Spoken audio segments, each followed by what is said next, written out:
ദക്ഷിണേന്ത്യ കണ്ട ഏറ്റവും വലിയ വെർസറ്റാലിറ്റി ഉള്ളൊരു ആക്ട്രസ്സാണ്. അപ്പോ ഞാൻ കുറച്ച് ഇമോഷണലാണ്. എപ്പോഴും അങ്ങനെയാണ്. ഇത്തരം കാര്യങ്ങൾ മോളുടെ കാര്യങ്ങൾ വരുമ്പോഴേക്കും ഞാൻ അങ്ങനെയാവും. എന്റെ എല്ലാ പ്രിയപ്പെട്ട പത്ര മാധ്യമ സുഹൃത്തുക്കൾക്കും വിനീതമായ നമസ്കാരം.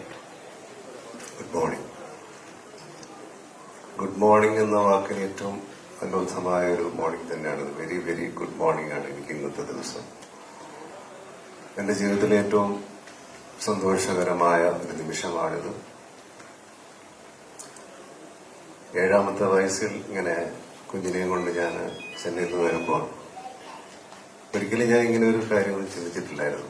ഇവിടെ നന്നായിട്ട് പഠിപ്പിക്കുക, നല്ലൊരു ജോലിയൊക്കെ കിട്ടി, നല്ലൊരു പയ്യനെ കൊണ്ട് കല്യാണം കഴിപ്പിച്ച് സന്തോഷമായിട്ട് പറഞ്ഞേക്കുക, ഇത് മാത്രമേ ഒരു ലക്ഷ്യം. അതെല്ലാം അവരുടെ ഇഷ്ടത്തിനനുസരിച്ച് ഞാൻ ജീവിച്ചു എന്നുള്ളതാണ്. എന്റെ കരിയറൊക്കെ ഒരുപാട് ഗ്യാപ്സ് വന്നതിന്റെ പ്രധാന കാരണം എന്റെ മോളെ അതുപോലെ പുന്നാരിച്ച് നോക്കിക്കൊണ്ടാണ്. അങ്ങനെ ഇവിടെ ചിന്മയ സ്കൂളിൽ ചേർത്തു ആദ്യം.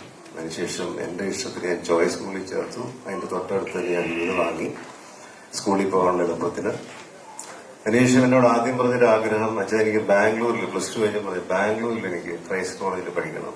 അതൊരു ആദ്യത്തെ ആഗ്രഹം പറഞ്ഞതാണ്. ഞാൻ ബാംഗ്ലൂരൊക്കെ വേണോ, നമുക്ക് പറ്റുന്നൊരു സ്ഥലമാണോ? ഇല്ല വെച്ചാൽ ഞാൻ എന്റെ കാര്യങ്ങൾ നോക്കിക്കോളാം, ധൈര്യമായിട്ടിരുന്നോളാം. അങ്ങനെ ബാംഗ്ലൂർ വിട്ട് ബാംഗ്ലൂർ ക്രൈസ്റ്റ് കോളേജ് കഴിഞ്ഞപ്പം പറഞ്ഞു എനിക്ക് ഇവിടെ തന്നെ എന്തെങ്കിലും ജോലി ചെയ്യണം.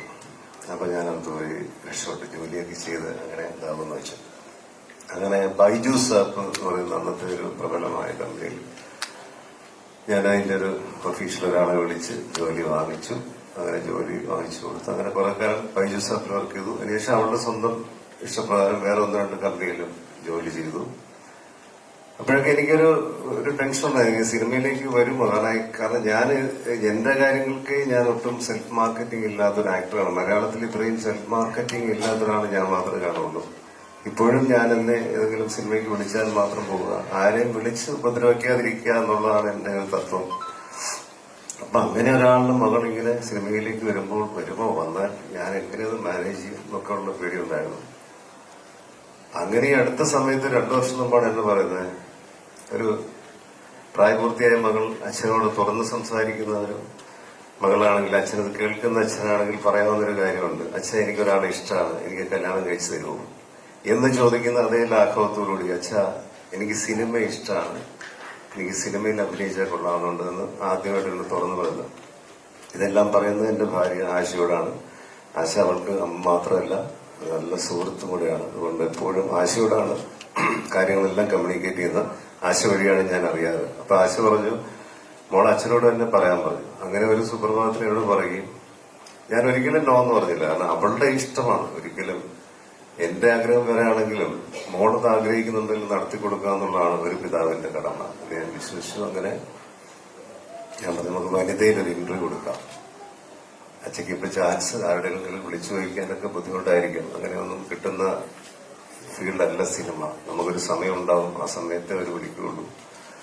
അപ്പൊ അങ്ങനെ വനിതയിൽ ഇന്റർവ്യൂ കൊടുത്ത് അങ്ങനെ ഒരു അറിയിപ്പ് ഞാൻ അറിയിച്ചു, മോൾക്ക് ഇങ്ങനെ ഇൻട്രസ്റ്റ് ഉണ്ട് സിനിമയിൽ എന്നൊക്കെ പറഞ്ഞു. അങ്ങനെ കുറച്ച് വിളികളൊക്കെ വന്നു.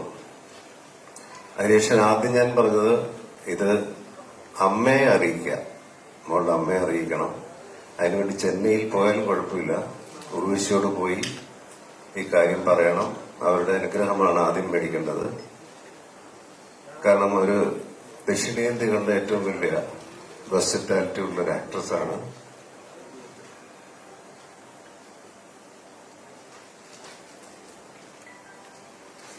അങ്ങനെ ഒരാളുടെ മകളാണ്. അപ്പോ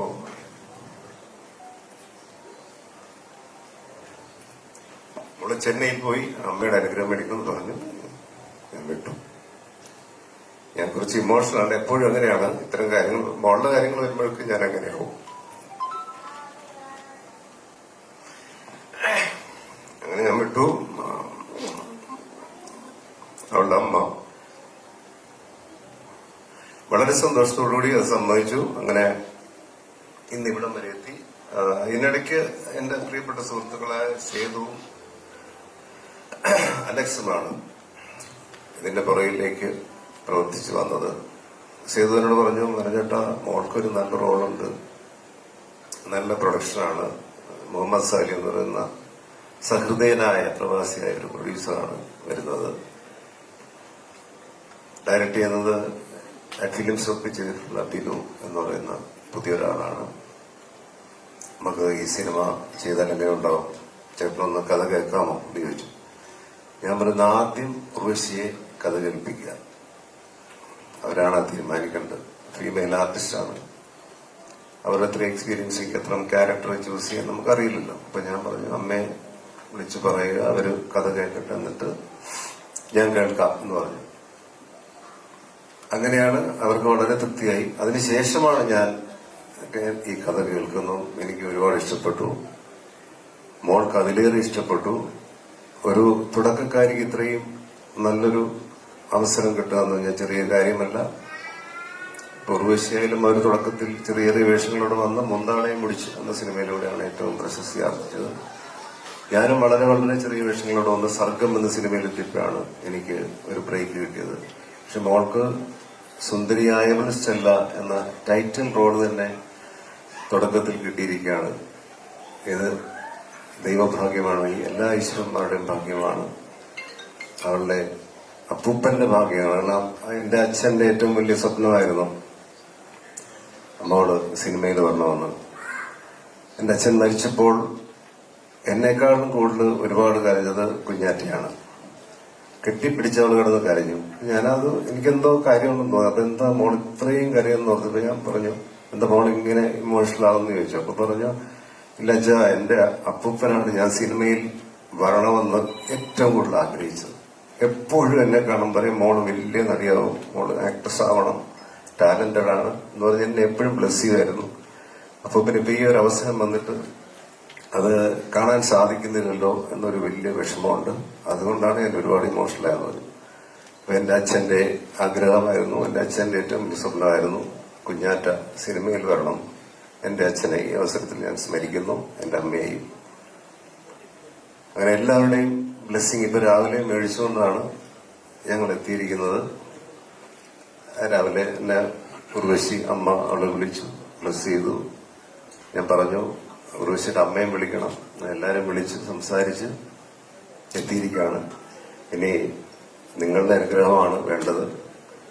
എന്നെയും അവളുടെ അമ്മയൊക്കെ സിനിമയിൽ വളർത്തിയതൊക്കെ നിങ്ങളുടെ അനുഗ്രഹം കൊണ്ടാണ്, നിങ്ങളുടെ സപ്പോർട്ട് കൊണ്ടാണ്.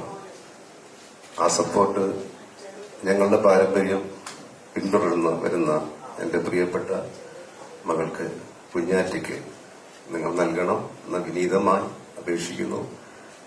ഈ സിനിമ ഏറ്റവും വലിയ വിജയമാകാൻ വളരെ ആത്മാർത്ഥമായി ഞാൻ പ്രാർത്ഥിക്കുന്നു.